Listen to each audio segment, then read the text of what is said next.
thank you so much for taking time to talk to me here, Maya Sialuk. I'm really so interested in hearing your story and what you've been working on. So, thank you. So what is it you're working on? Can you? Well, I'm a researcher of tattoo anthropology and the founder of the project Inuit Tattoo Traditions. So my primary research area is that, Inuit tattoo practices. And I've been doing in-depth research on that for like 15 years now. Yeah. Next to kind of starting up sort of a revival,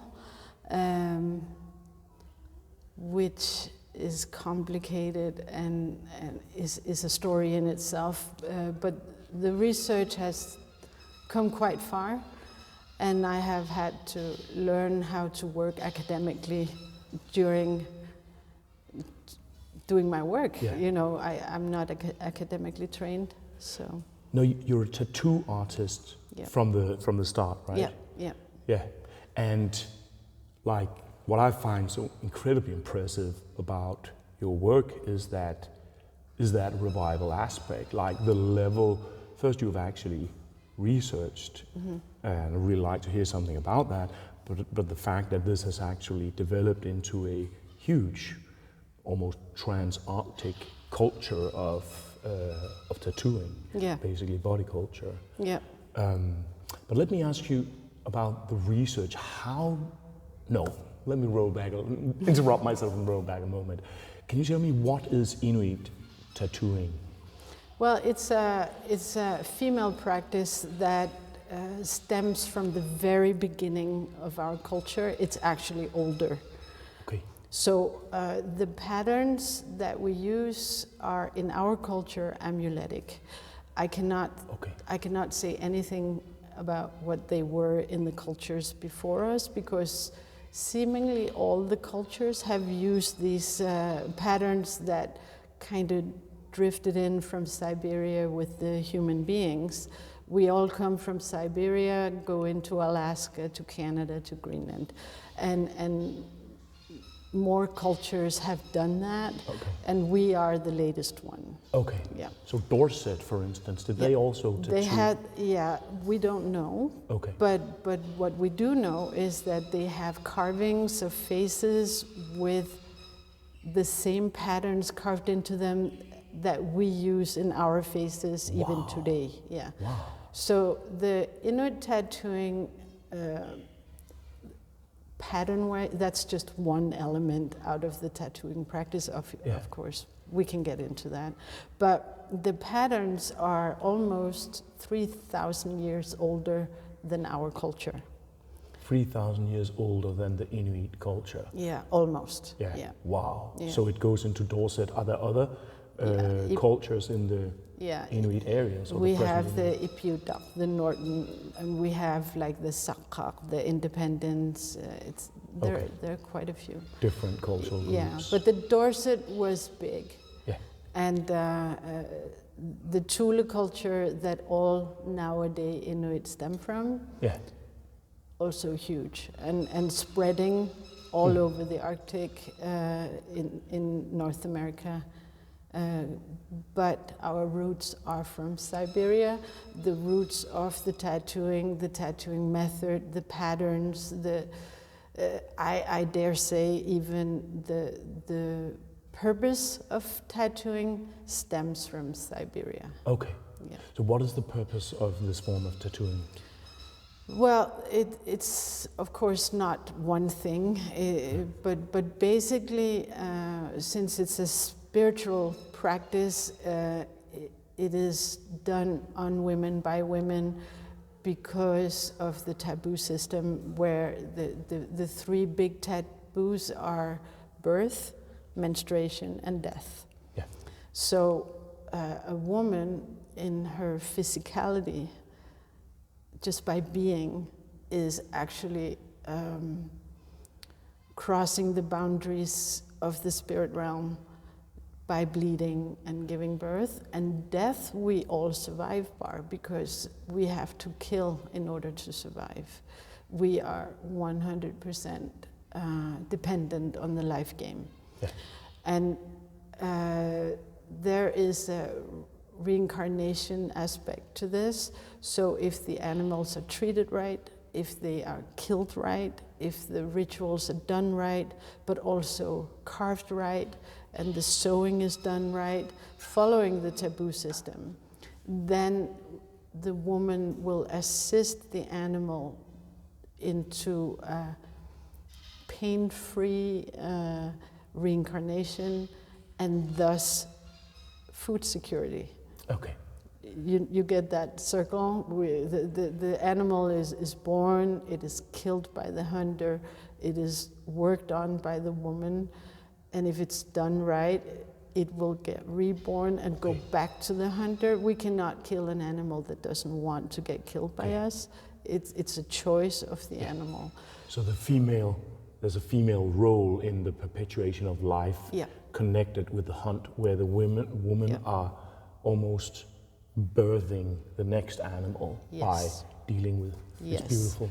And there are these complex hints of it that I keep encountering, and I had to learn to understand them, because obviously I have been moved away from this way of thinking to a certain degree, being a modern person, and but the seal hunt on the frozen sea, where we pull out the seal through the breathing hole, has a connection to the same taboo system and rituals as birth of a human being. And there's something in the tattooing patterns that is surrounding all of this. And I can try and word it, but I can never fully have the language. And in the revival, I also encounter that people don't have the time to fully try and absorb those details of this beautiful religion and this beautiful worldview, where everything is conducted in such a dialogue and with such respect for the surroundings, but it's also a respect and a dialogue that is key to survival. You kind of have to. You know? And you have to probably align with those patterns of creation. Like, for instance, one thing that comes into my mind is strict tabooing on menstruation.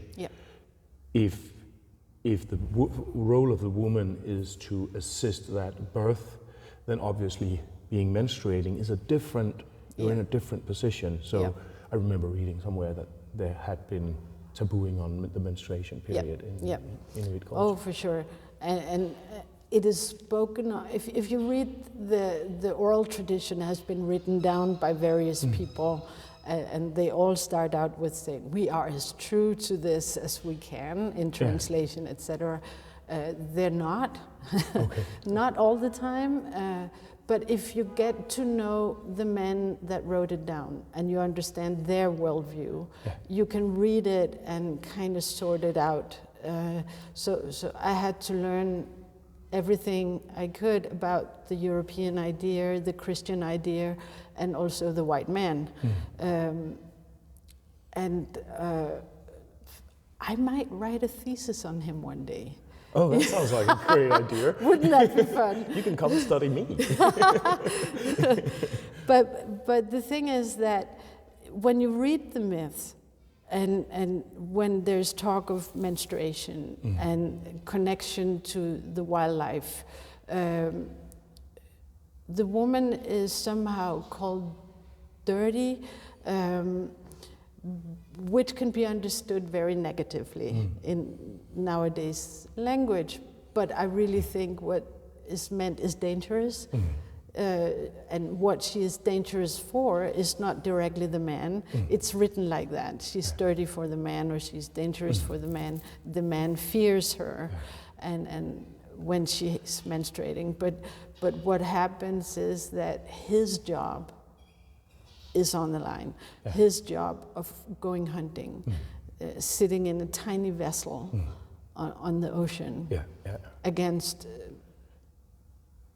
quite aggressive wildlife. Yeah. That job has to be made smooth, so he cannot be close to a woman who's menstruating. Yeah, it should, like, it's always struck me that as human modes of survival go, the Inuit capacity for survival is like almost beyond imagination. It is. Like sitting in a small kayak made out of hide, harpooning sea mammals. Yeah, it's crazy. In a temperatures that are, and you have icebergs breaking off. Like it's really a testament to the capacity of humanity to be able to adapt to extreme But put him on a boat and bring him to Copenhagen, he will die in a month. Okay. You know. Okay. So, which is very similar to the people of the rainforest. Okay. The Amazon people. If they it is so pristine where they live that any other human is actually dangerous with germs and whatever, climate, whatever.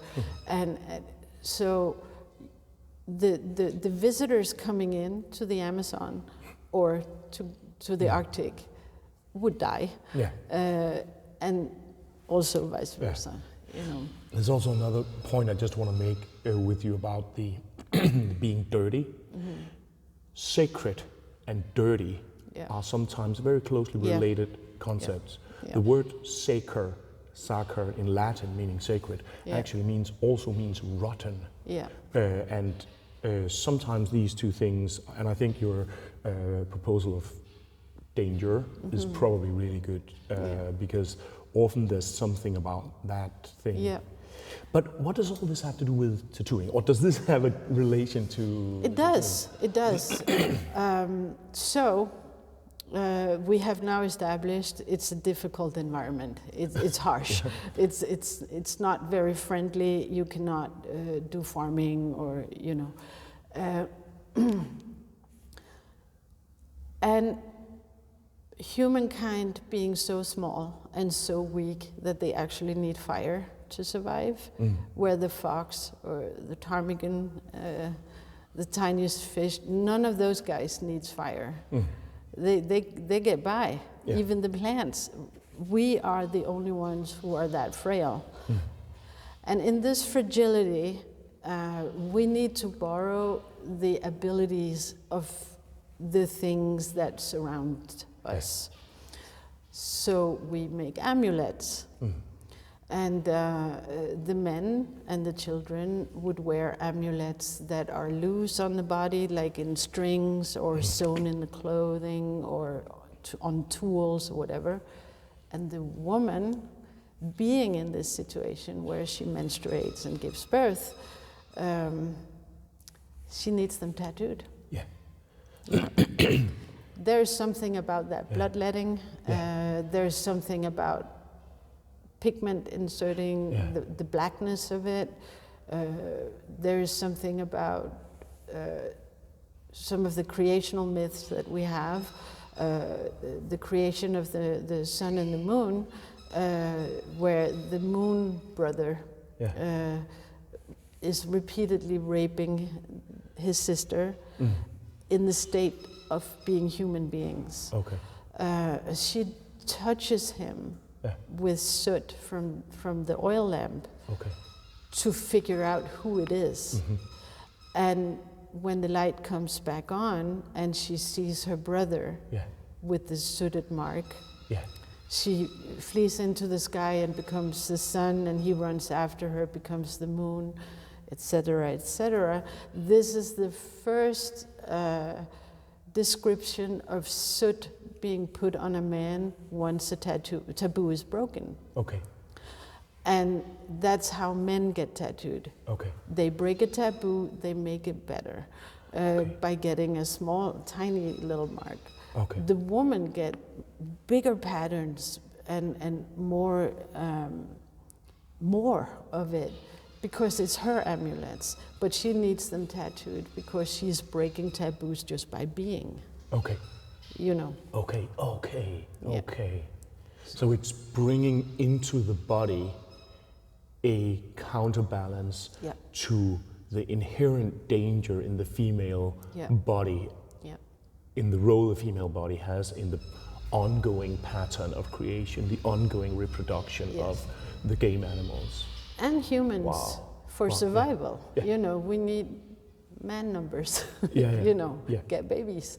And that's connected to the moon man as well. So these creational myths of the biggest spirits in our religion, they all started as humans and were like quite brutally forced into being spirits of the ocean or spirits of the sky. And those are connected to everything we eat and life going on. So you say that soot is being used from an oil lamp. And now just tell me if I'm asking about something that you can't answer, because sometimes stuff like this will be perhaps secret, but I'm very trained in giving replies that are non-replies. I know those replies very well. Because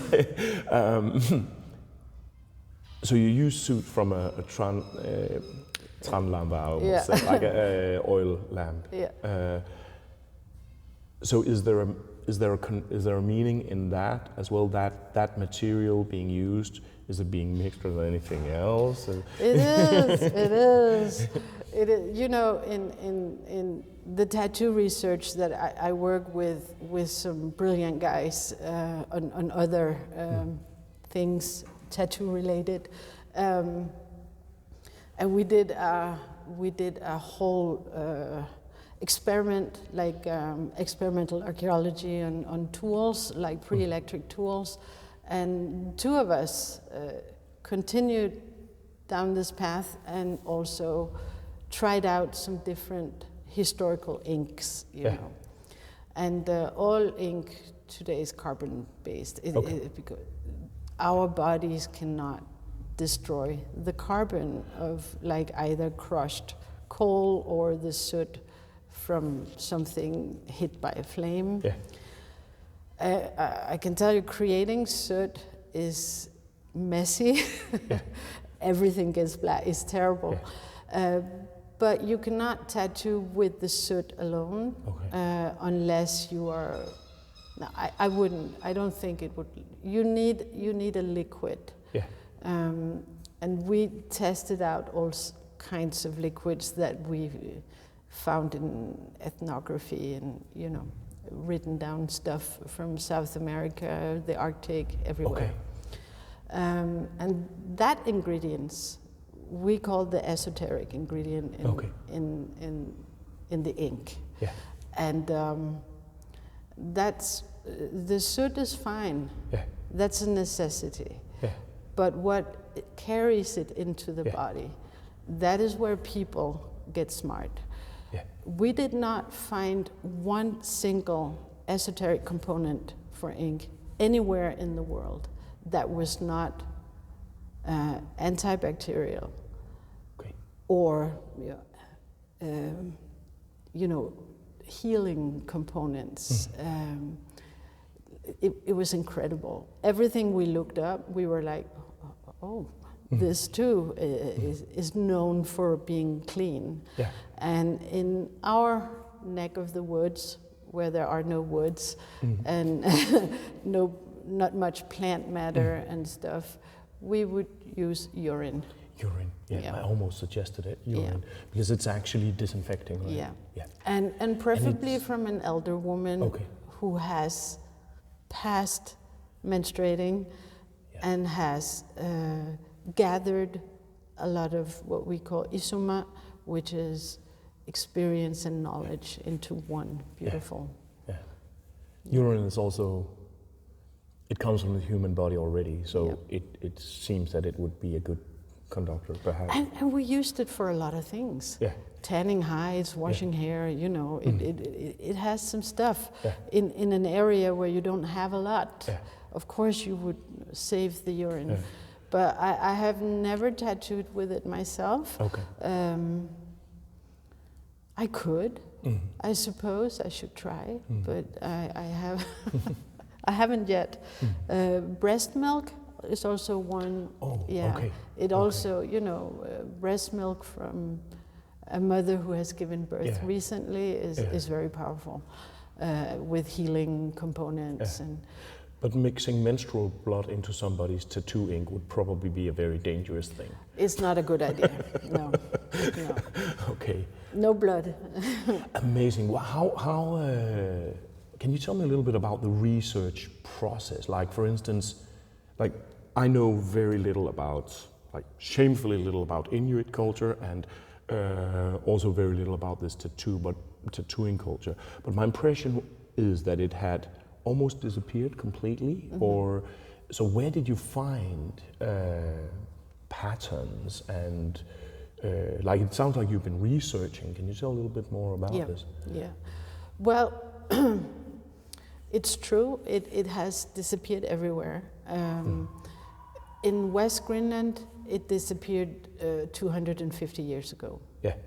In East Greenland, they tattooed until the 1930s. Okay. But as my research went on and people started knowing that I was around, they would like contact me and say, my grandmother did this and that, and strangely, there was like this memory of the tattooing method, which is bizarre because it is sewing tattoos. And nobody in their right mind think that, well, what I mean, it's not a go-to method of tattooing. No. Most people would probably find a sharp object and start dotting it in, But no, they've been sewing on themselves, a lot of people. But that's in Greenland. Yeah. East Greenland, for many reasons, the collective memory of very many things have been destroyed very thoroughly and very speedily. It's very sad. For Greenland, I have been depending on things people have written down. Yeah. But when I found out the system of the patterns, how it works, I could start looking at objects. And find the patterns on objects and say, okay, it was here, it was there. And then we have mummies, and there is no debating with mummies. They're like the horse's mouth and all that. It's like, so when I analyze tattoos on mummies, I know this is definitely true. Where when I'm looking into anthropology, some anthropologists are great at drawing and some are shit at drawing. And so is it a boat? Is it a chin tattoo? I don't know, know. So, but the more you look at the patterns, the more recognizable it becomes, But in Canada and Alaska, everywhere, tattooing has stopped approximately 50 years after the mission arrived. Okay. That's worldwide, globally. This is so 50 years, give or take, then it ebbs out. Which means that some areas of the Inuit territories, they did not meet a white priest until the 1930s. Yeah. So you had women in the 60s walking around with their traditionally made tattoos. Yeah. They are photographed. We are, after all, one of the most researched people on Earth. Okay. Yeah. So the archives, we are in a luxury position. Oh, great. So there's a lot of material. So much. Yeah. Hundreds of photographs, even color. Yeah. Like Technicolor old faces, with tattoos from Canada, from Alaska. We have photographs from Greenland as well, from East Greenland. We have paintings, we even have film, So that part, collecting the patterns was relatively easy. Okay. The next part, analyzing them, sorting them out, where does she come from? we're nomads. So it's also one anthropologist meets them here, another one meets them here, and I'm like, where do I put them on the map? You know, but I figured out the tribal system, and I figured out which patterns goes with what tribes. Okay. And then I started looking at the landscapes, and I was like, I'm only seeing this amulet there, there, and there. What's going on there, there, and there? Oh, they have the sea is freezing over. Yeah. But where the sea is open, they do not use that. Okay. What does it look like? Going to the objects and say, oh, all right, it's on harpoons for breathing hole hunting. Yeah. You know, so it's actually just been like a big, massive puzzle of I don't know, 15 main tribes and 234 sub-tribes, and just putting it in, and looking at all the ethnology, all the anthropology, and putting what's up with people visiting other people and going like, nice, you have tattoos all over your body, I'm going to draw your arm. And I'm like, where's the rest? But then I find the other arm or the legs from another anthropologist. So I have been able to put together the bodysuits of certain areas. Bodysuit, so it was, there are some Inuit have been having full body tattoos. I thought it was mostly the face. Yeah. But they've been having more. Yeah. Okay. Yeah. So in West Greenland and the Nessilik people of the Arctic Canada, we were the most tattooed. Okay. So that would be face, shoulders, full arms, full hands, full fingers, chest, thighs, and shins. Yeah. But only on the front of the woman. Okay. Not the backside. Okay. We only tattoo like you see here. Yeah. There's nothing here. It's always only on the front. Yeah. So it's quite remarkable to not only have like being able to go into the material, but also bringing it into this very live, very current culture that has come out, I guess, from your work. Like you're basically the first current person who has started reviving Inuit tattooing, am I right? Yeah, almost. When I started doing the research, Alicia Alnarup-Barrel, she made a film. Okay. It was kind of simultaneous and accidentally, you know, I didn't know her.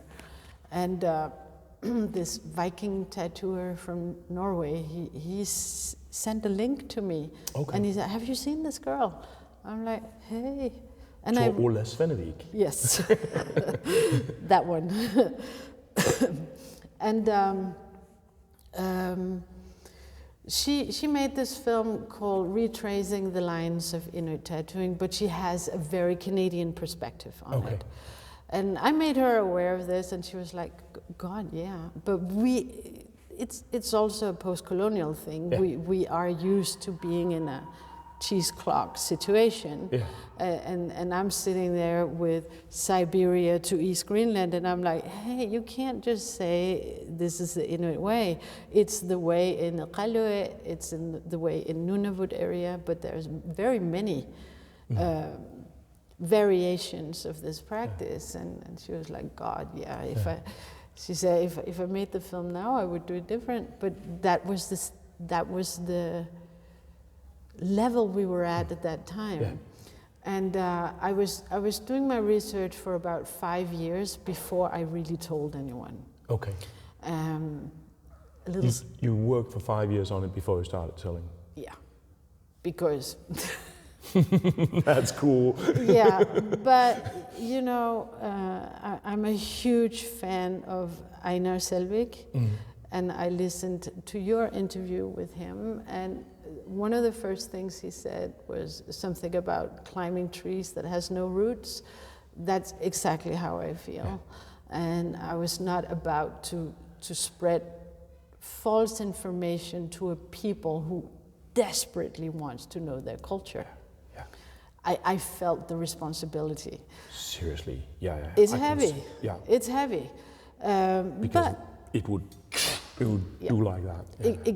It get snorted up like cocaine on a tattooer. Seriously, it's like crazy thirsty. Yeah. And I was like so careful. Then I was contacted by a girl in Alaska, and she was like, could we do a collab?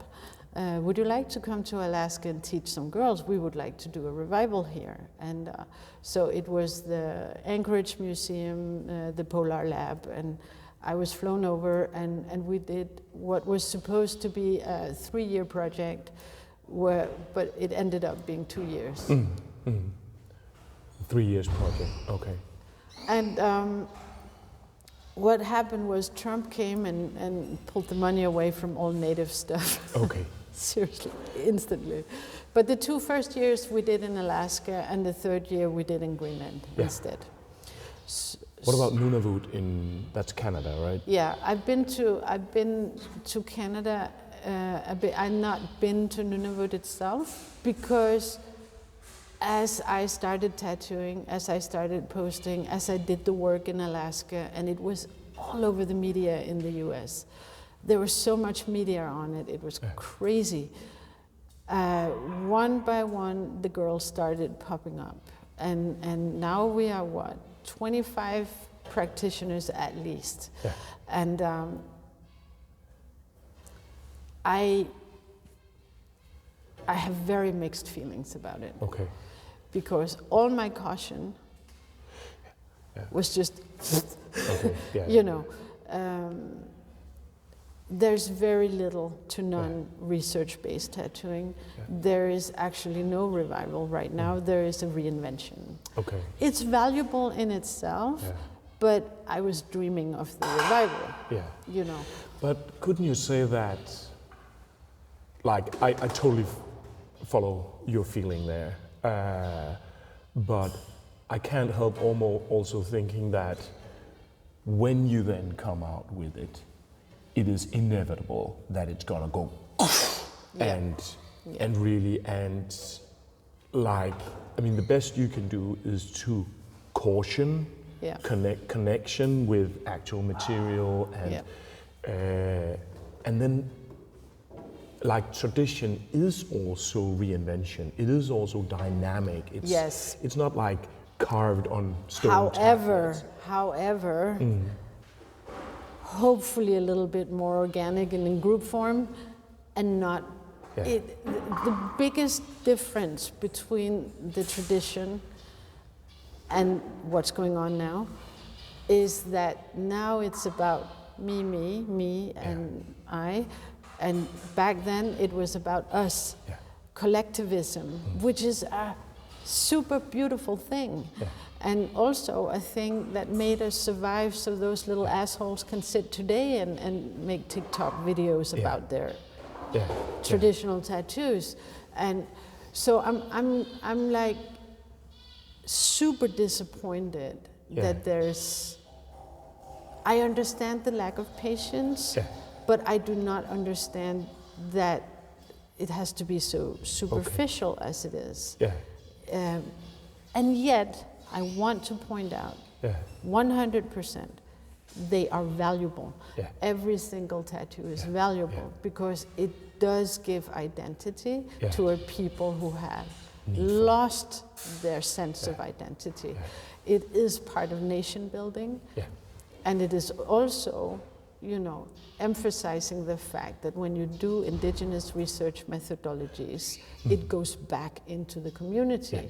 And it makes a change in the community. It makes an awareness. So for that part, I'm super grateful. But the audacity to redraw 4,000-year-old patterns so they can be more significant to I, that bothers me. I understand. Like, well, we live in a time characterized by narcissism in many ways. And like, I think from a white perspective, we need to be very careful about identity cult, because white identity cult is not what anybody needs. Oppressed peoples do need identity building. And So it's a different situation. Yeah.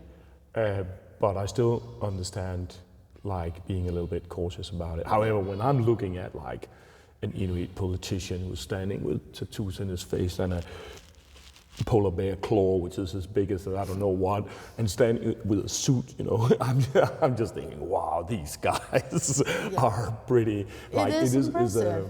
But like say, the facial tattoos on women. In West Greenland, we're supposed to have 11 to 12 lines. Okay. I have Canadian tattoos, and I'm having them removed because I thought I would feel okay about. I don't. Yeah. Anyways, so the West Greenlandic tattoos, 11 to 12 lines. Okay. I've done that once. Yeah. Everybody gets 1 to 3. Okay. Yeah, and it's very cautious. Yeah. Yet, I'm bold, kind of attitude. Yeah. Imagine if it was like the Maori women, who cannot take their tattoo patterns apart and just get part of it. No. Yeah. We have lines, so we can so easily carve it up. Yeah. But imagine the Greenlandic women today in a group. Yeah. With the real tattoos. Yeah. Because the one line comes from another people somewhere else. It's not ours. Yeah. You know, so there's a whole lot of there's so many layers in this. I'm super happy this is happening, but somehow I wish it was happening for real. I just think it would be more powerful because I do see the result on the women that gets traditional work for the traditional reasons. Yeah. I see how it connects to their spirit. I see how it connects them to their ancestors rather than to the mirror and to the Instagram account. Yeah. And I believe that is where the intergenerational healing is laying. It's not laying in, I feel like this right now, you know. Like what you described in the beginning here, that sounds like deep, like a potential for deep healing, that this inscribes the woman's body in the patterns of creation, in the very circulation of life. I mean, it's very beautiful. It is. And taking the face that you were supposed to have, instead of choosing it yourself and adapting it to your circumstances, which is understandable because we live in a Western world and the Western mindset is built every day in Greenland, and also Western beauty standards. You know, I hear so many Danish men in particular who are saying, "Well, the chin tattoo looks like a beard," and I'm like, "Have you ever seen a beard? It really doesn't, you know." It doesn't. But maybe like what's it called, like a musketeer. A little goatee. No, not. It doesn't. What it does look like is what it is. I'm going to give me the strength of the shaman, the life-giving force of breath. That's what it is. And the symbol of this woman having learned all the things that she needs to know to do all the things so her people survive. You know. Yeah, awesome. No, it is absolutely amazing, and I mean I totally understand your that it must be difficult to have gone into this as deep as you have gone, and then see TikTok narcissism connected to it.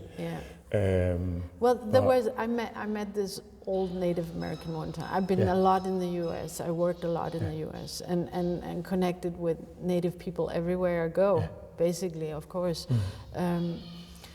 But this, it was an elder, and he told me, without knowing very much about my work, and he said, as long as there's one who takes on the rigid stance, and also carries the tradition like unapologetic, then it will be okay.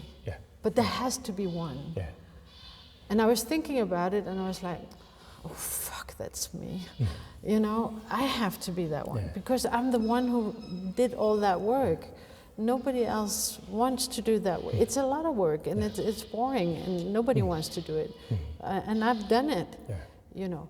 So that's one side of the world that I meet. Then there's the other side.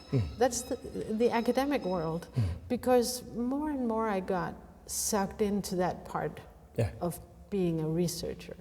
And I was writing for Oxford. They did a whole handbook on body modification, on the archaeology and anthropology of body modification. I was invited to write one solo chapter, and I'm a co-author of another chapter on the global distribution of pre-electric tattooing tools. Okay. But my own chapter was the amuletic tattooing of the Central and Eastern Inuit tribes. Central and Eastern, okay. Yeah. Is that from all the way from Alaska to Sialuk, or is it in Greenland alone? It's basically mid-Canada. Okay. And Greenland. Okay. Yes. Yeah. So on that side, kind of if you fold our territories in half, you have the western and the eastern part. Okay. And those two have different tattooing practices. Okay. So I had to focus on one because they give you a limited amount of words, you know.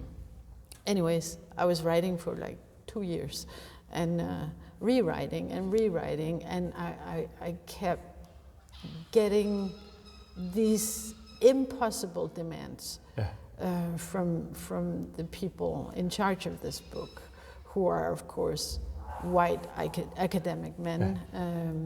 Italians in France, it was brutal. You know, I would, for instance, get pictures of tattooed relatives from people in Canada and Alaska, but please don't write their names down because they have passed, and it's taboo. You know, and I say, thank you for allowing me to use the pictures for educational purposes, and I put them in my chapter, and of course, I am told that won't fly. There are like rights, and we have to be careful, and if they sue us and blah blah, and I'm like, but it's our way. And they would also ask for things like you mentioned that I can't. It's not okay for me to say that out loud, and in a book forevermore. You know. Let me ask another question. Like, so when the indigenous American, he told you that at least one have to be doing this, my first thought is, so do you have an apprentice? Well, I did. Okay. I did. Well, I briefly taught 4 women in Alaska from 4 different tribes, 1 Yupik and 3 Inupiat women. Okay. And then in Greenland, I took on an apprentice. Okay. But she was supposed to be with me for a number of years, and approximately 8 months of teaching with breaks in between, she decided to not continue. Okay, cool. She did not stop tattooing though. Okay. She did not stop being a voice for the practice either. She's very vocal, and I'm pretty sure you know who she is if you are on social media. But she basically decided that being a trained tattooer I don't have to. Okay. The 25 others in Canada and Alaska are not. So, and I know how to hand poke now. So. Okay. It made me. It's upsetting. Because she had the chance to be part of this research and making research-based traditional tattooing, but decided to go for the reinvention part. Okay. So would you be interested if somebody from Canada or Alaska was interested in moving to Silfwerlood? No. Okay. I wouldn't.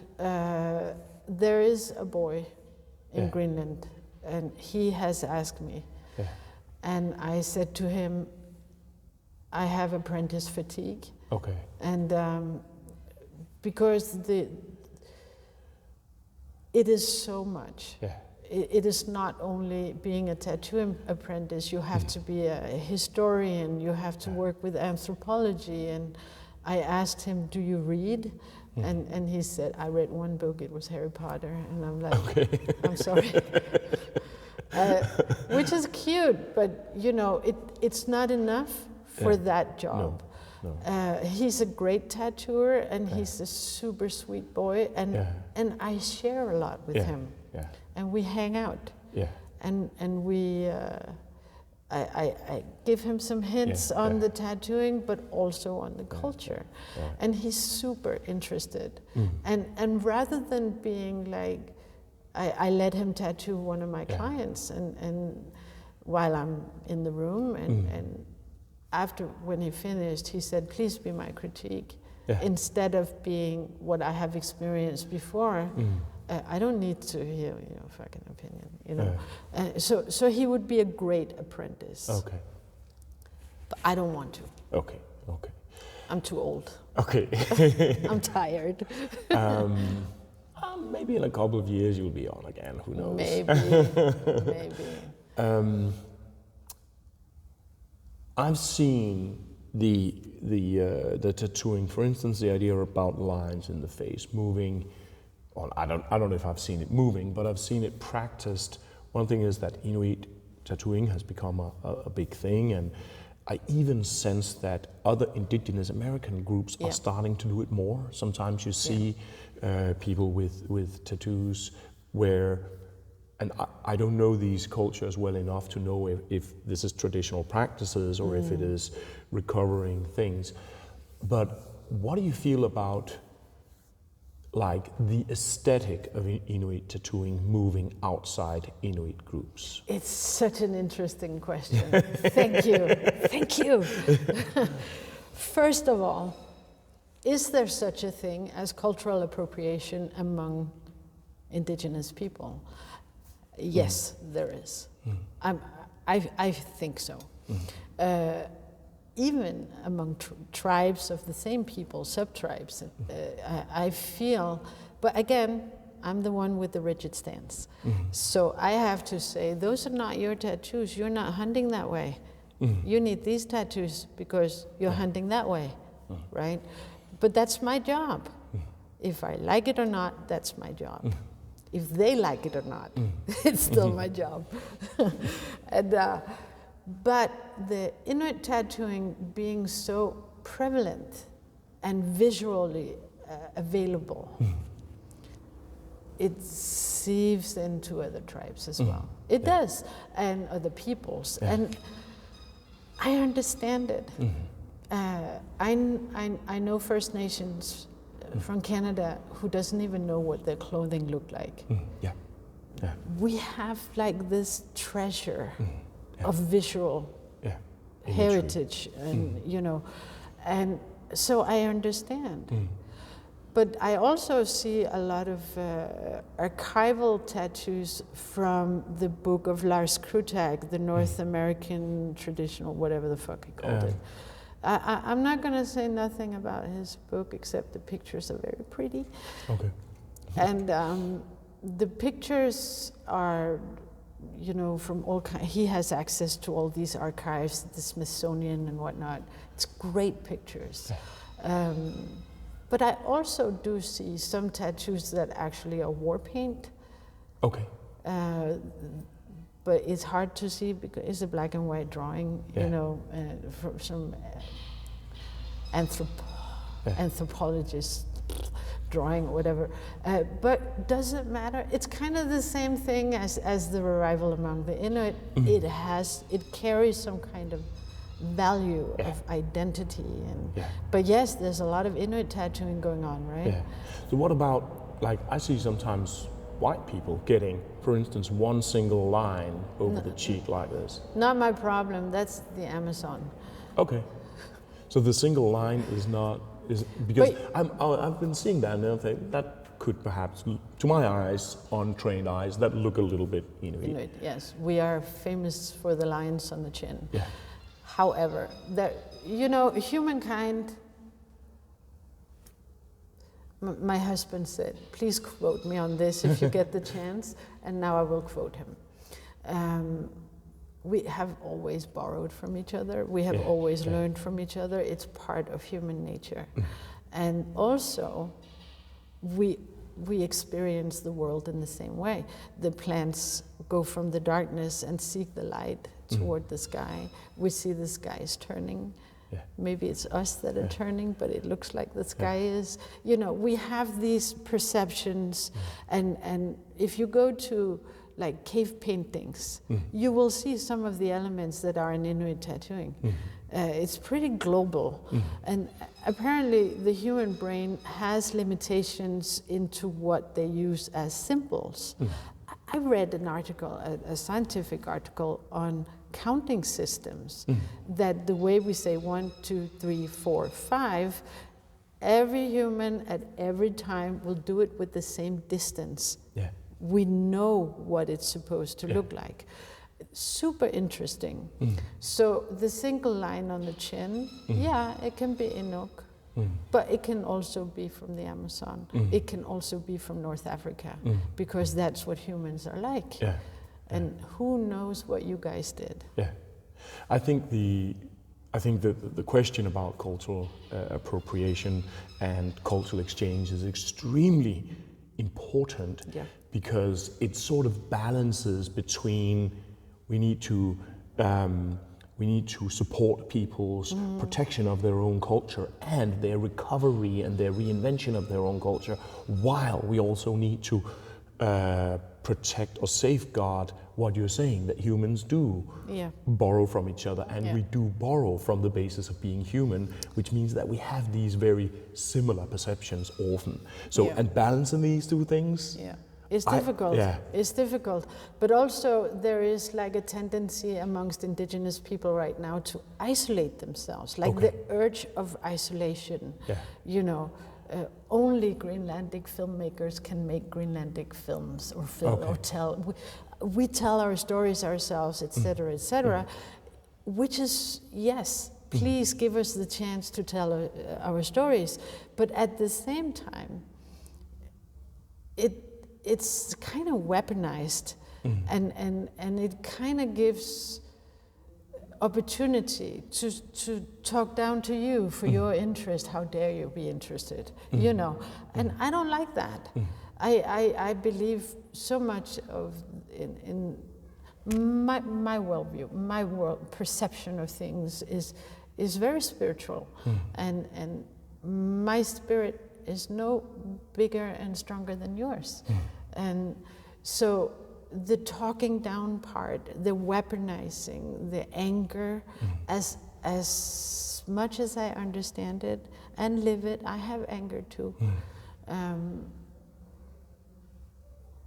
I just don't want to do that. Yeah, I guess if we move from a position that our objective is respectful relating. Yes. And relating through kindness and reciprocity, then... As the tattoos dictate. Okay. As the tattoos do. Yeah. It is reciprocity. Yeah. It is relation. Yeah. To environment, to landscape, to light, to darkness, to cold, to warmth, to human beings, to non-human beings that we communicate with. Yeah. To animals. They communicate, or they manifest relation, for instance, to specific landscapes and specific ways of engaging that landscape. Well, the landscape dictates the tattoo. Yeah. Because the landscape dictates the hunting form. Yeah. So it's not that the humans are saying, here landscape, look at me, I got this. No. The landscaper saying, here you have the opportunity to survive by doing it like this, but you're a tiny human. Yeah. So in order to be able to do that, you need these and these amulets to be able to do it, right? So the landscape dictates. We are in a constant dialogue with the landscape to survive. We are nomadic people. So when we move from one landscape to the other, our tattoos will change. You know. So it's being in tune with the law of the land, basically. It's being in tune. Yes. And that does not change when you sit in the middle of Copenhagen. I don't know much about runes, but I know your name is powerful. I respect your name, you know, because in my world, that would carry a lot of weight. You know, you literally have the name of transporting information. As you do, you live in your name. That is how we perceive it, you know. Yeah, that's true. I actually didn't think about it like that. Thanks. Which is also why we can never name a baby all willy-nilly. You know, there are systems. But the young people who choose to use the tattoos in one way usually also name their children in a modern way and not in the old way. What would be the old way of naming in Inuit culture? Well, first of all, anything under 5, 6, 7, or 8 names is mockery, you know. So it's a little bit like the royals. Oh yes, yes. We have many names. My brother, for instance, he's younger than me. I'm his older sister, his alaqa, and he met a girl, and he said, "What happens if I make her pregnant?" And I said, "Well, if it's a boy, it's Matthias." And he said, "That makes sense, because Matthias is our kind uncle who has passed, and his name needs a new house." So we have inherited names, and that name spirit. Each person consists of very many spirits, and maybe a soul. So the main soul will go to the death realms. Your name spirit will go into a new house, which is a new human being. It is heard of that a new human being was not the right place for the name spirit, and the baby was being very difficult about it.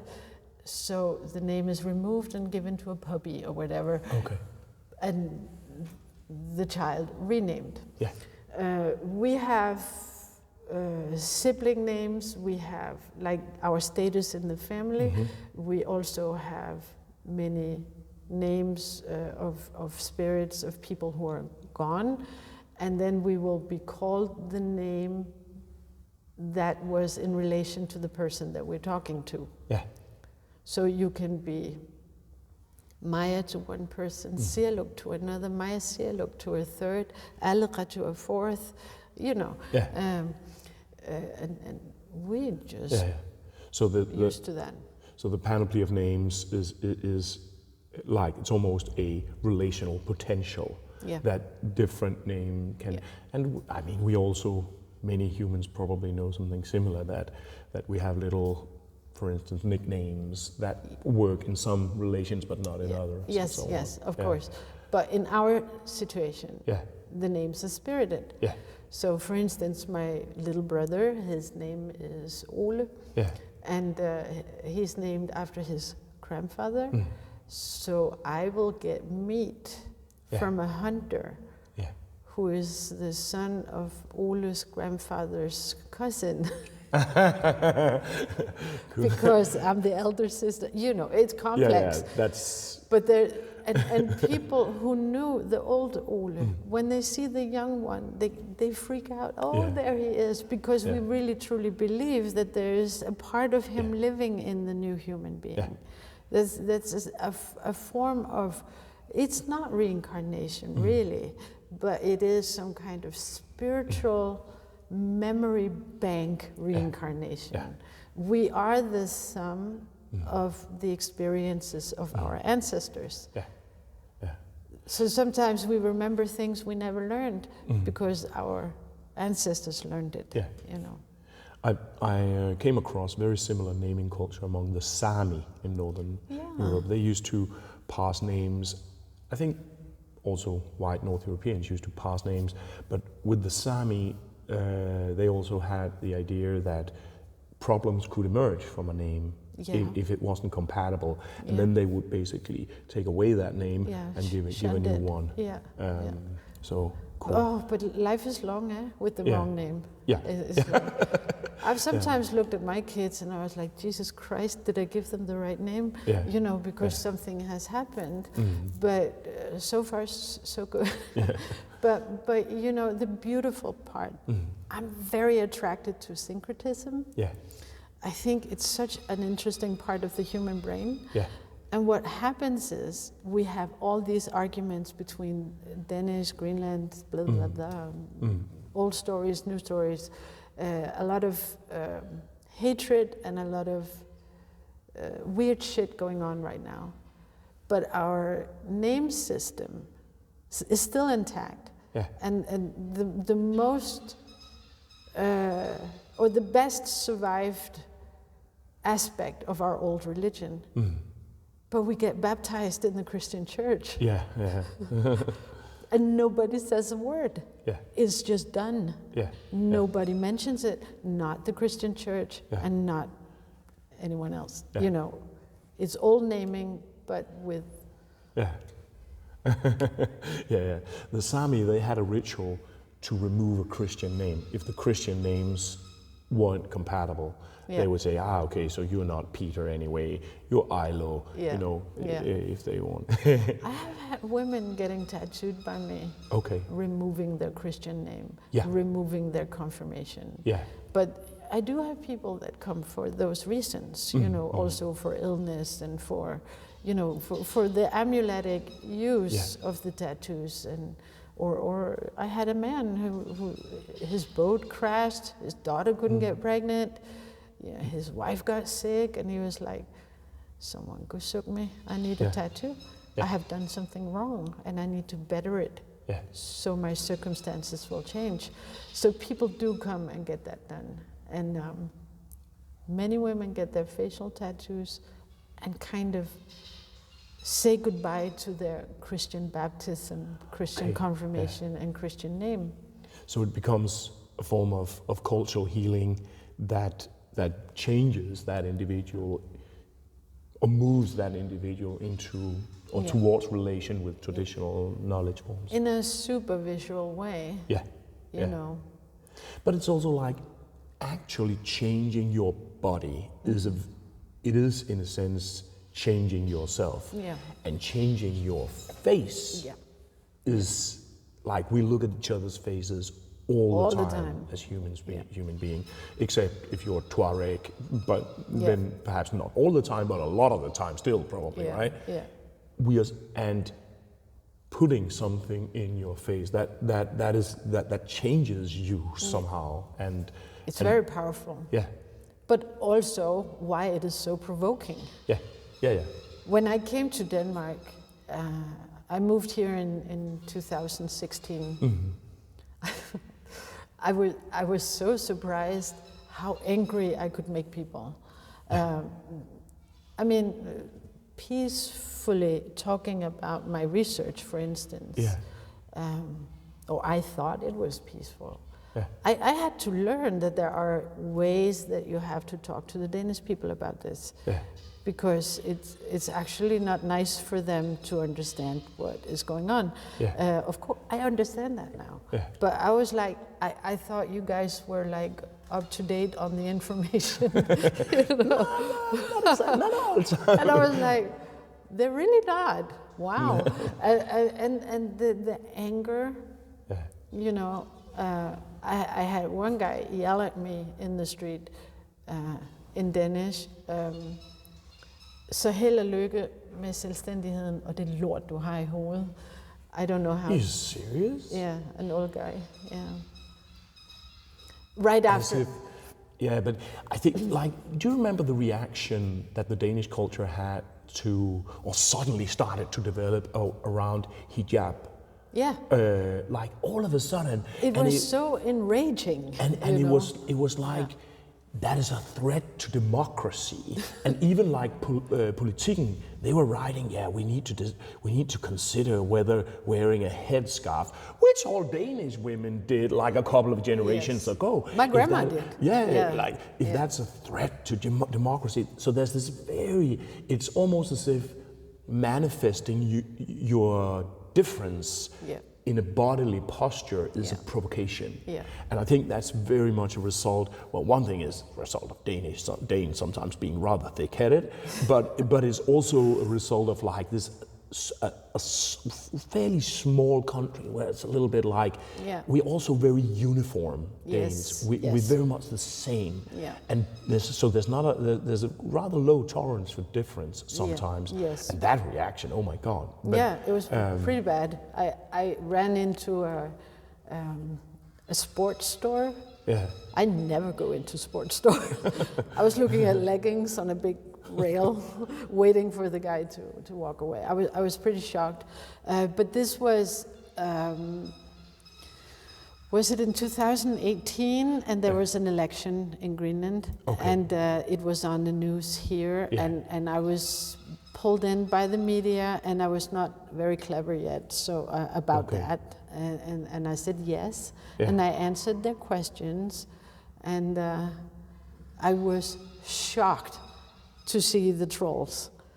And Danmarks Radio, no protection. They just threw me under the bus, And I was thrown out of so many Facebook groups.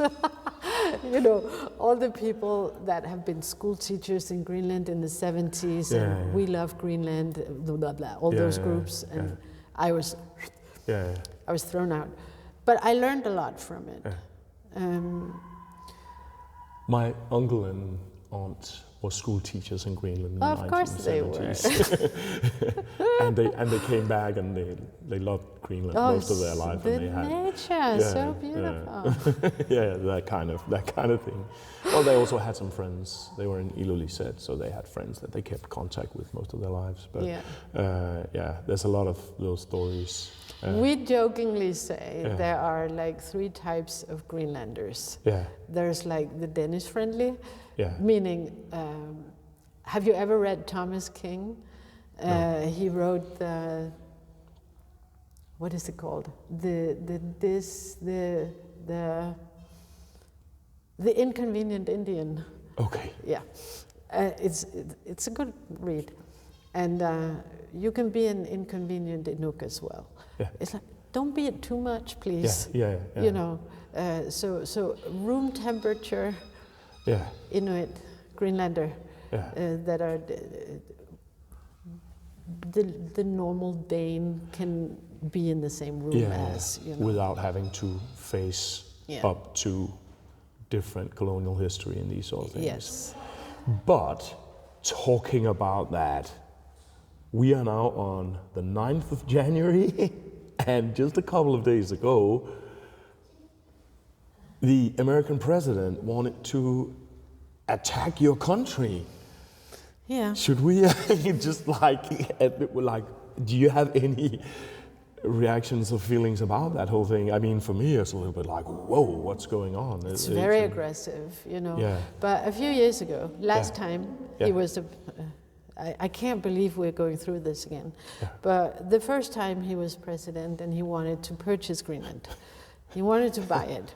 And we heard it on the news, and I was in Greenland, I was in Nuuk, and on that day, this huge cruise ship came in to harbor and unloaded 3,000 Americans that walked around in town. And we were all like, have they moved in already? What's going on? It was so bizarre.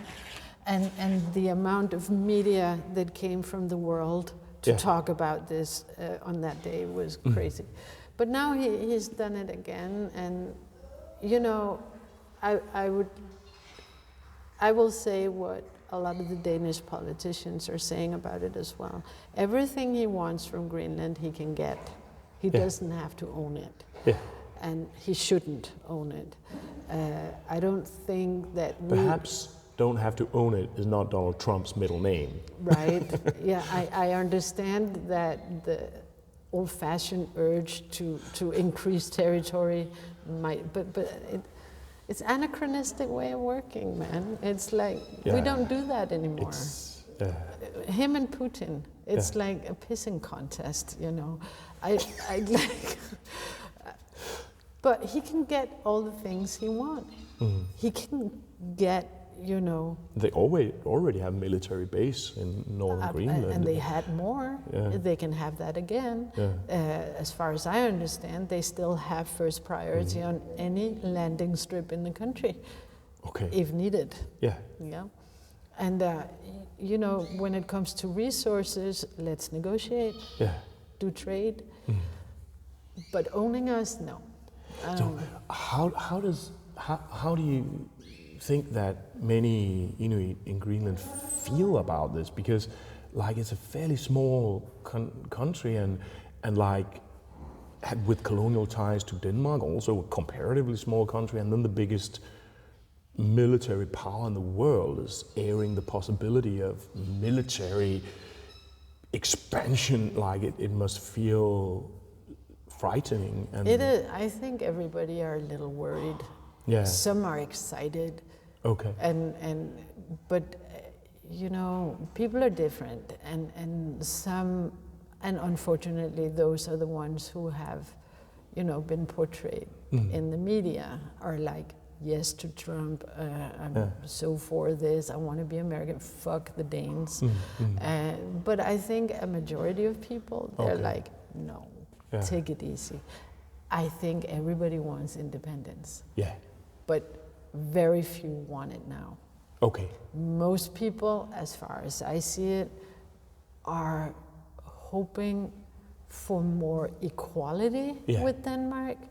We're different, but we are equals. Instead of, yes, Masa. You know. That's what we all want, because that equality is not there. That is not there for people from Greenland that live in this country, and it is not for people who live in Greenland. But it's difficult. We are mixed people, we have families in Denmark, we have education years in Denmark, most of us, and married in with Danish people. Danish people. And also, let's not forget that we have very nice passport. Like the Danish passport? We have Danish passport. It's a killer passport. We can go anywhere with that, you know. It's very easy to travel with the Danish passport. And nobody's talking about the good sides of, of this little trade-off we have with them. But, you know, I think what the Muti, the chief of Greenland, what he is now doing is interesting to me, where he's like saying, well, your constitution has to change. The Danish constitution needs to change in order to accommodate a union with Greenland. That's pretty badass. I didn't know he said that. But he had a New Year's speech just a couple of days ago where he voiced pretty strongly for independence, or moving towards independence, right? But if you listen real well, and what he is saying is, we will get independence. But what kind, when, is not mentioned. And there are different, we can also be independent by association, and there's like all these beautiful things that Denmark was supposed to let us know in 1953, but didn't. You know, there's a whole... Have you read the book Imperiets Børn? No. Well, Sleepless Nights. But then you will learn a lot about the political history between Denmark and Greenland. And 1953 is where the constitution changed, and Queen Margrethe could happen. And also Greenland ceased to be a colony and became a province of Denmark. Eller et amt. I don't know what that is in English.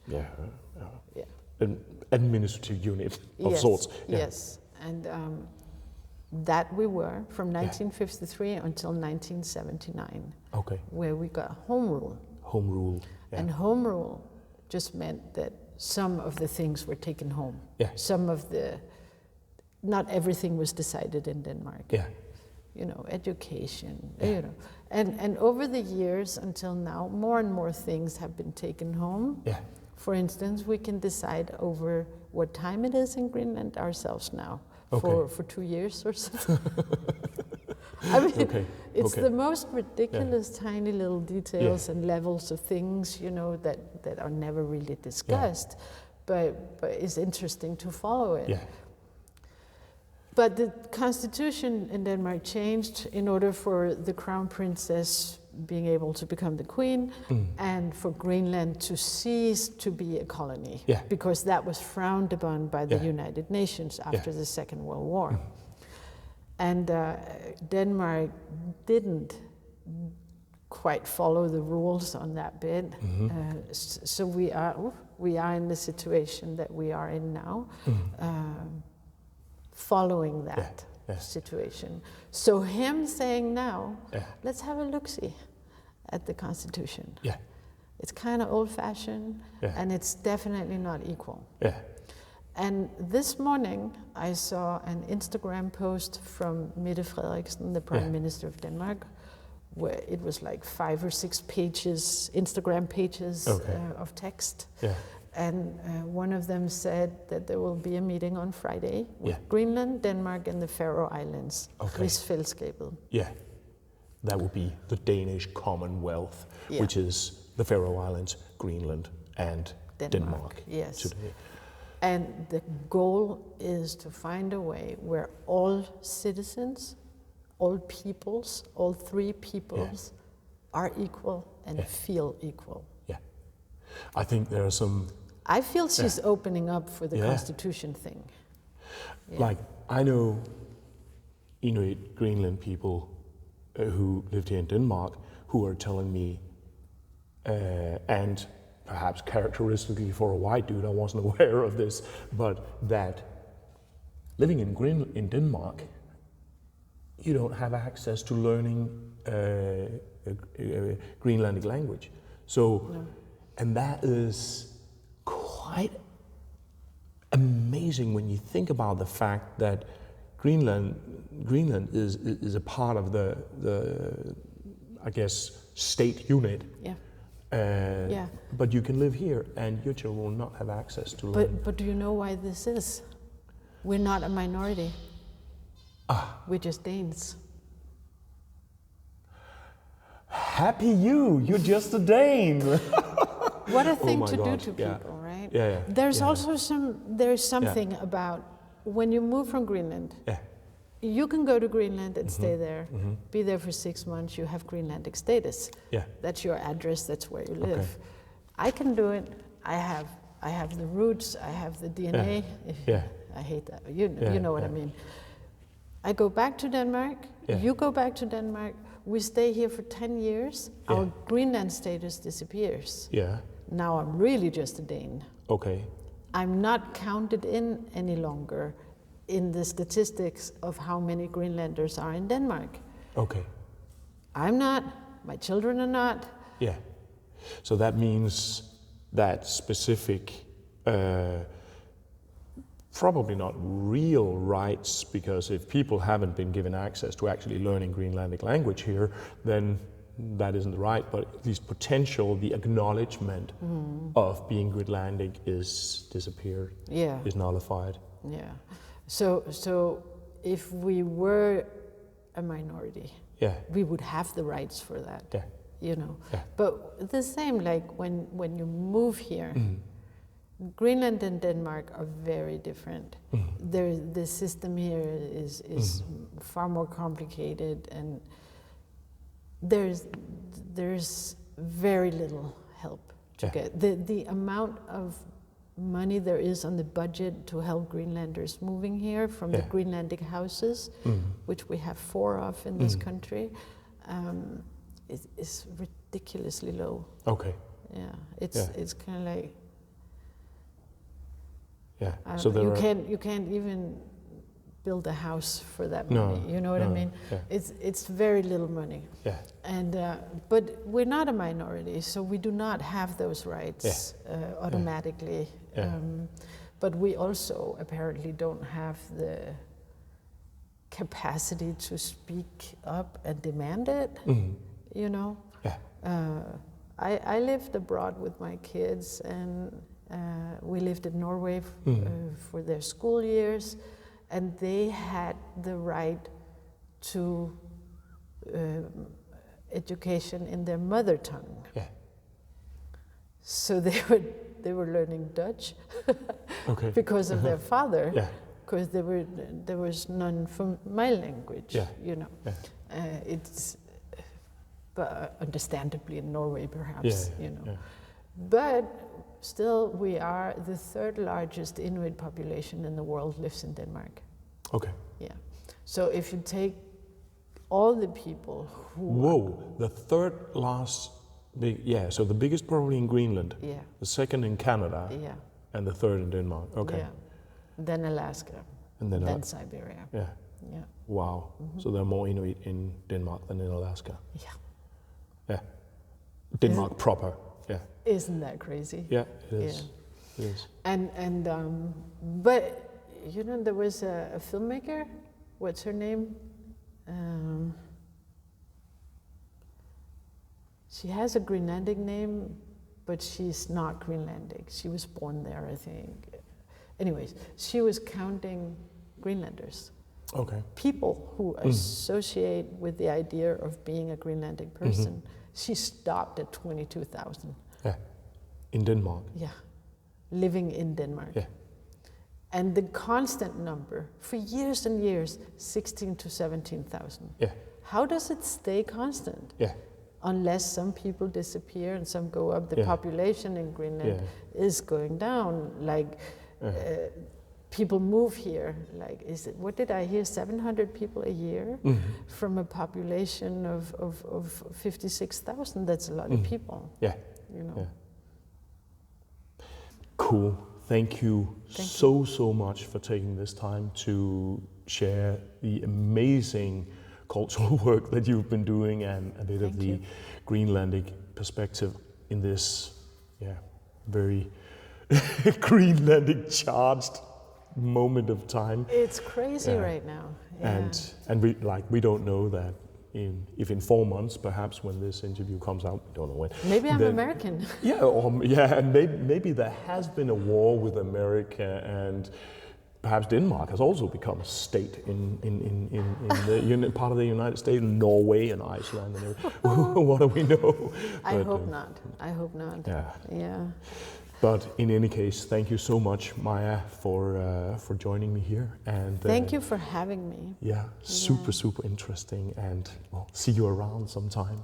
Yes.